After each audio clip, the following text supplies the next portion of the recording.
3 plus 3 gives us 6. 3 multiplied by 6 gives us 18. 18 divided by 18 gives us 1.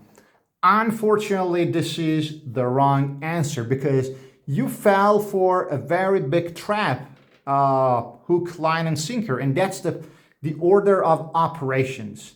You didn't follow the correct order of operations, but what is the correct order of operations? The correct order of operation is an acronym called PEMDAS. So please, for God's sake, learn PEMDAS. Never be lost. Learn PEMDAS. So what does PEMDAS stand for? P stands for parentheses, E stands for exponents, M stands for multiplication, D stands for division, A stands for addition, and S stands for subtraction. And this shows us a vector of priority from the highest to the lowest. It means that you must do parentheses at first, then exponents, then multiplication and division from left to right. So MD or DM doesn't matter. The same for addition and subtraction. Go from left to right, whichever you see at first.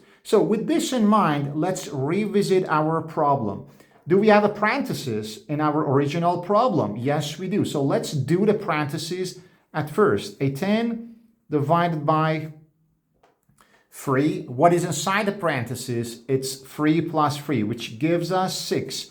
So now we have a multiplication and a division.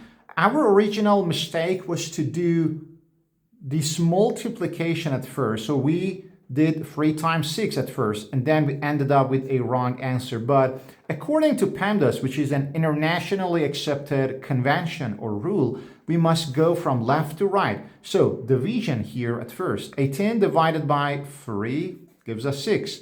And 6 times 6 gives us 36. That's the final and the only correct answer. As your homework, what would the answer be if we had here to the power of 2? So 3 plus 3 inside the parentheses to the power of 2. So please like the video and subscribe to the channel to support me. It really motivates me. And see you on our next video.